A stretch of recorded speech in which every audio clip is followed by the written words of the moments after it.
¿De acuerdo? ¿De acuerdo? Iglesia con ganas, despierta, con hambre. Porque si no hay hambre, mira a un niño que no tiene hambre, hay la madre detrás de él corriendo por todos los lados, con la cuchara y el lanone o lo que sea, y realmente cuando el niño no tiene ganas, tiene que desistir. Dios quiere ver un pueblo con hambre de su palabra. Con ganas, hermanos. ¿De acuerdo? ¿De acuerdo, hermano? Bien, vamos a participar todos, hermanos, en este culto. Tomamos lectura en el libro de los Hebreos, capítulo 9, versículo 20.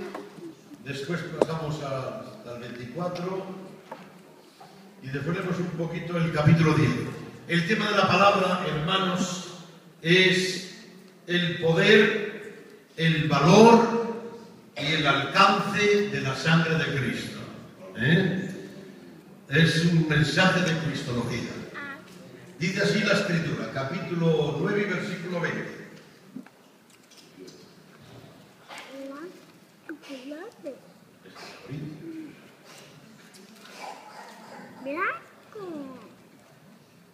Capítulo 9 y versículo 20.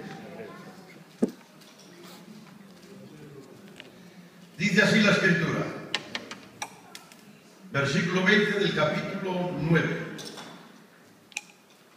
Diciendo, esta es la sangre del pacto que Dios os ha mandado.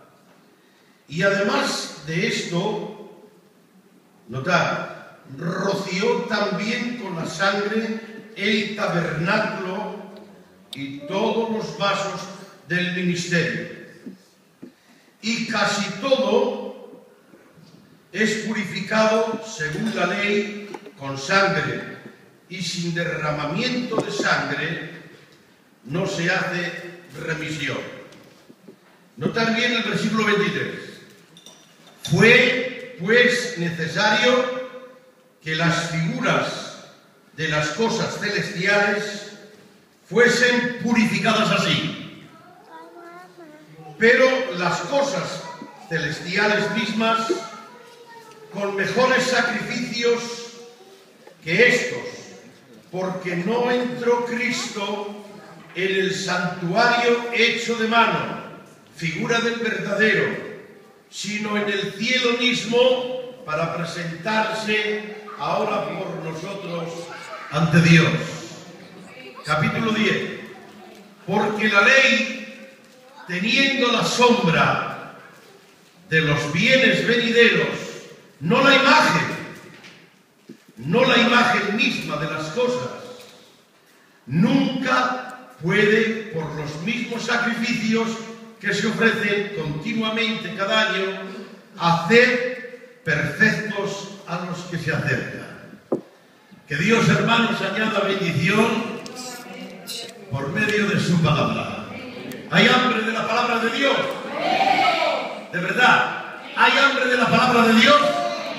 Bien, pues habiendo hambre de la palabra, pienso que eso es importante para ser bendecido. El autor de los Hebreos, hermanos, ignoramos quién fue el que escribió esta epístola, sin lugar a dudas es judío, eso sin lugar a dudas. Él escribe esta carta y la escribe a los judíos, a los hebreos,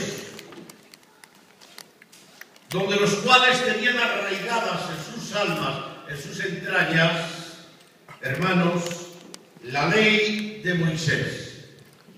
Y este autor, hermanos, trata de poder conseguir alcanzar algunos a nivel individual de los judíos, de los hebreos. Él tiene en su mente que Dios tiene que cumplir las promesas dadas a Abraham y a los patriarcas, hermanos míos, tiene que cumplir las promesas como nación en el reino milenario. Pero este autor quiere alcanzar a judíos a nivel individual para poderlos llevar bajo la cobertura de la suprema divina gracia. Gloria a Dios. Por eso, hermanos, el mensaje de los hebreos es un mensaje evangelístico, glorioso, lleno, hermanos, de verdades muy hermosas. Por eso en el capítulo 1, hermanos míos, Él nos presenta, hermanos, que Jesucristo es la voz del Padre. Por eso dice, Dios, habiendo hablado muchas veces y de muchas maneras a los padres por los profetas, hoy nos habla por la boca de su Hijo, al quien ha constituido heredero de todo. Amén, Jesús. Así que lo está presentando, hermanos, que los profetas tuvieron su tiempo, hermanos míos, pero que ahora está el Santo Evangelio, que es la boca de Dios. La voz de Dios hablando al mundo. Gloria a Dios. Un poquito más abajo lo presenta, hermanos míos, como la imagen y la sustancia del Dios Santo. Y un poquito más abajo nos habla que Él sustenta toda la creación con el poder de su palabra. Y un poquito más abajo, hermanos míos, destaca al Hijo de Dios, hermano, superior a los ángeles. Porque Él, la palabra de Dios dice, ¿a quién de los ángeles dijo Dios, mi Hijo eres tú, yo te he engendrado hoy? Gloria a Dios. ¡Gloria a Dios! Amén. Está presentando a la persona maravillosa del Cristo glorificado, del Cristo Salvador. Gloria a Dios. Y como ellos tenían arraigados, hermanos míos, la ley mosaica, y a Moisés lo tenían como el líder más grande que ha habido, hermanos míos, en la administración de la ley, pues ahora el autor le dice, Moisés fue un siervo fiel en la casa, pero es que Jesús es el Hijo, el dueño de la casa. Gloria a Dios. Les está diciendo que es superior a los ángeles y le está diciendo que es superior también a Moisés. Gloria a Dios. Aleluya. Y así, hermanos, a través de los capítulos, hermanos, y de los versículos, llega hasta el capítulo 8, el capítulo 9 y el capítulo 10, donde el autor, hermanos, toma como referencia el libro de los Levíticos, hermanos, las ordenanzas del sacerdocio, y lo trae a memoria, hermanos, en este pasaje. Y le dice claramente, hermanos, que cuando el sacerdote, hermanos, tenía que entrar al lugar santísimo, lo primero que tenía que hacer era, hermanos míos, sacrificar una becerra o un becerro, hermanos, para la purificación de sus pecados y también de su propia casa. Gloria a Dios. Y que tenía que entrar con la sangre y purificar el tabernáculo y todos los utensilios y todos los vasos, hermanos míos, aún el libro de la Torá tenía que ser purificado con la sangre. Gloria a Dios. Aleluya. Aquella sangre tenía todos los requisitos necesarios para poder tener, hermanos, el efecto que tenía que hacer. Purificar, hermanos, el tabernáculo. Y digo que tenía los requisitos porque aquella sangre proclamaba tres cosas. Primero, que la víctima, el animal, era sano. Segundo, que era sin defecto. Y tercero, que había sido muerto en la flor de la vida. Gloria a Dios. Gloria a Dios. Así que entraba el sacerdote arónico, hermanos, primero con esa sangre del becerro, purificaba, entraba al lugar santísimo, mojaba el dedo en la sangre, amén, y rociaba el propiciatorio, amén. Volvía a salir, hermanos míos, y ahora sacrificaba el macho cabrio para poder, hermanos, ofrecer o pedir perdón de los pecados por el pueblo. Hacía lo mismo, metía la sangre en el lugar santísimo, untaba el dedo y rociaba 7 veces, hermanos, el propiciatorio. El propiciatorio era una bandeja, hermanos, que estaba a vista de los querubines, hermanos, y estaba encima del arca. Gloria a Dios. Encima del arca. Debajo de aquel propiciatorio había 3 cosas que la Biblia, hermanos, y en el Antiguo Testamento y en el Nuevo nos lo ha enseñado. tres cosas había en el arca. Primero, había una cornisa con un trocito de maná. Era el testimonio que Dios había pastoreado a Israel en el desierto. Gloria a Dios. Gloria a Dios. Amén, Jesús. Las tres cosas hablan de en dos aspectos. Primero, habla del poder de Dios, hermanos. ¿Qué hombre, qué persona, qué pastor puede pastorear a un rebaño de más de 2 millones de personas en un desierto árido y seco? Gloria a Dios. Amén. Habla del poder de Dios. ¿Os acordáis, hermanos míos? El otro aspecto es que los hijos de Israel decían: hemos salido de Egipto, venimos al desierto, no tenemos que comer, Dios nos ha sacado. Allí comíamos cebollas, comíamos puerros y comíamos hortalizas. Aquí nos vamos a morir de hambre. El pan hablaba de dos cosas: el poder de Dios, pero hablaba de la crítica del pecado del hombre.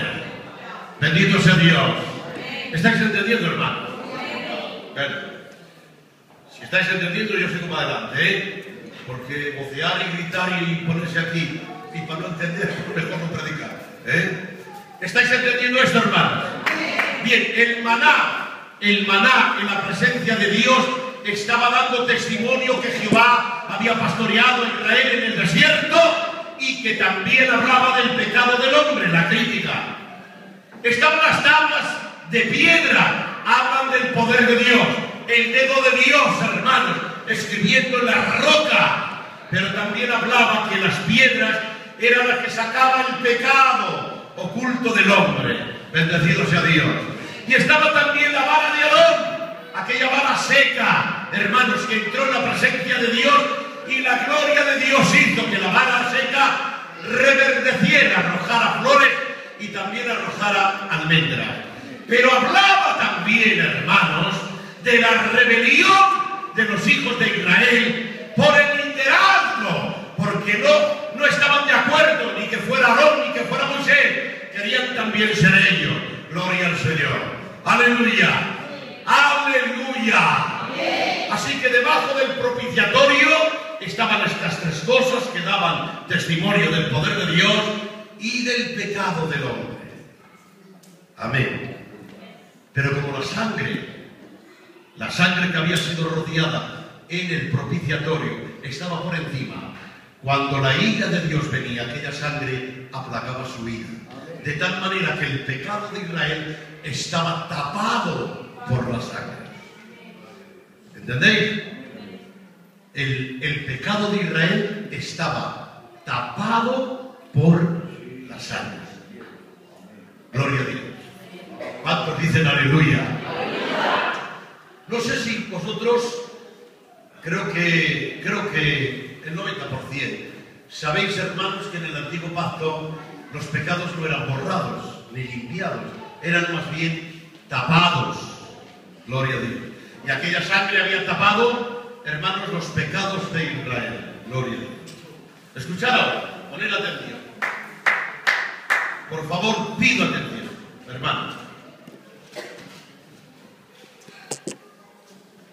Hemos leído en el capítulo 10 que dice de esta manera: porque la ley tenía la sombra de los bienes venideros, no la imagen misma. Gloria a Dios. Notad, la ley tenía la sombra de los bienes venideros, no la imagen. Gloria a Dios. Amén. ¿Qué nos quiere decir esto? Que la ley lo que tenía eran sombras y no realidades. Amén, Jesús. Sombras y no realidades. La sombra no es eficaz para limpiar las conciencias. La sombra no tiene poder para poder hacer a una persona limpia de todos sus pecados. Gloria a Dios. Hacía lo que tenía que hacer, sombra, y no dejaba de ser otra cosa. Y yo os digo en esta tarde desde aquí, hermanos, Si yo tengo la necesidad de ser operado de una apendicitis, hermano, la sombra de un bisturí no puede hacer la operación. Si tú tienes una bronquitis, una infección, la sombra de un buen jarabe, por muy buen jarabe que sea, no te puede quitar la infección. Gloria a Dios. Pues hermanos, el culto del antiguo pacto eran sombras, no eran eficaces, no tenía poder para la limpieza de los pecados. Todos los que se acercaban a ese culto, hermanos míos, sus pecados eran tapados, pero nunca limpiados. No podía hacer la ceremonia de aquellos cultos perfectos a los judíos que se acercaban a la celebración de estos cultos, porque eran sombra.